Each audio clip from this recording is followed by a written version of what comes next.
These are my note cards. This is the audio. Get her. And Sergeant Dillard, she's going to be the recorder. Good afternoon, everyone. I'm Tawana Campbell, and I'm going to be giving you a speech on the different types of trauma that are ever present in America today. Okay? There are many forms of trauma, one being war, domestic and abuse, violence, and terrorism. The biggest trauma that we face today is war. Of course, as soldiers, we all go to war for the most part, consecutively. You may do 1, 2, 3 tours that are out there. All right? So that is the biggest trauma that a lot of us are faced with. Trauma doesn't just affect the soldier itself, but it has a major effect on the family members and the children. One of the effects on the family is your marital disputes. As a soldier deploys out a lot, it starts to break down the family. Okay? Marital disputes that end in divorce sometimes. That happens quite a bit. Depending on where you're going and how often you're going, your marriage could actually end. Okay, and I know that's not what we need, but that is just the reality of it all when dealing with war. Okay. Also, we deal with the displacement of the children. Okay, the children, when their moms and dads are going off to war, they can be displaced sometimes. They may have to go live with the grandparents if they have mom and dad that are serving in the military. All right. So with them being displaced outside of their norm or outside of their comfort zone, children tend to become depressed. They may start acting out. Okay. And you don't know why. What's happening? Why is my child acting out in school? Why is that child always in trouble? You have to keep it on me. You don't have to worry about it. Why is that child always acting out, getting in trouble, staying in trouble with the schoolhouse or with the law? Well, that's because of all the trauma, the traumatic event that has occurred. Wondering if your mom or dad is going to make it home. Okay. Has any of you experienced that? Certainly, you've deployed out. Yes, but I don't think, not with kids. I don't have any kids, but what about your family life? I got a divorce. Spouse? Okay. All right. So that is one, that is one of the effects that happens. What about you, Sergeant Cofield? I had a last child once I deployed. Is that right? Yes. Yeah. Mm-hmm. And that happens. How did you deal with that? My wife actually dealt with it, and I assisted her when I came. Okay. So, again, with the war and the displacement and mom and dad going off to war, it can have a traumatic effect on your kids. All right, so you have to kind of be patient and seek some type of counseling.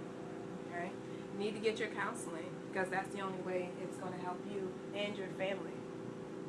All right, another form of trauma is violence, sexual abuse. Okay. Although it's not as prevalent as war trauma, but it is out there. Okay? The biggest factor that we see is within the household. Okay? Sexual abuse within the household. Right? Is what we call the IPV. Okay? Intimate partner violence. Does anybody know what that is? No? All right. Well, it's a pattern of coercive behaviors that occurs from sexual violence, sexual abuse, physical abuse, psychological abuse that goes on within the household. Okay. Can it be treated? Yes, it can be. Right. That has a traumatic effect on anyone, whether it's the wife or the husband. Okay. But it is there, and it happens quite a bit. Right. You and your spouse is there. If your spouse, one day you come home, you may want to be intimate. And he or she doesn't want that. Okay? It could lead sometimes, depending on that individual, it could lead to physical abuse, okay, or psychological name calling. Right? That happens. Okay? It is out there.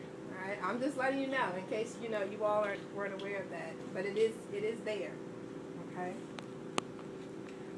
We also have some other effects, that goes along with all this, whether it's domestic and abuse, violence and abuse, sexual assault, sexual abuse.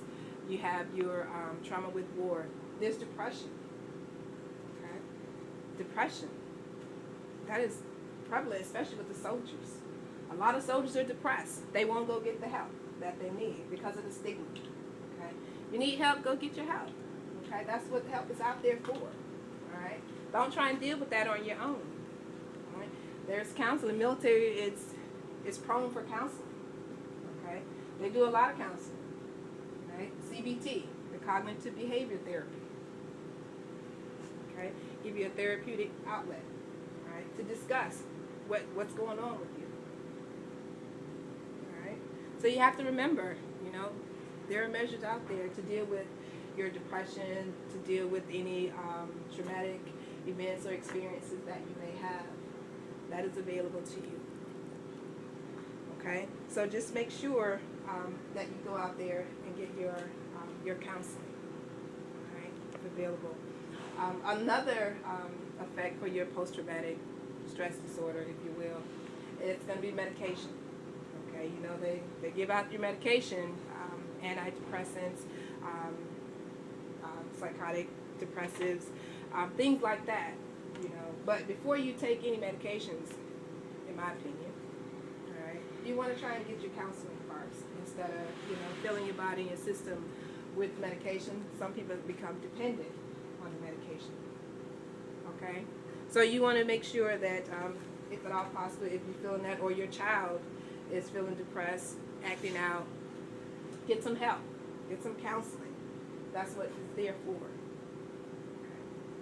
Okay. In conclusion, there are many forms of trauma. Okay? Many forms of trauma, as we've discussed some of war traumatic effects that it had, the counselings, some of the treatments that you can use to deal with the stress or traumatic experiences that your children are having, or even you or your spouse. All right? We discussed some of the sexual abuse, domestic violence, things of that nature. It's out there, guys. Okay? You need to get you some help. Thank you.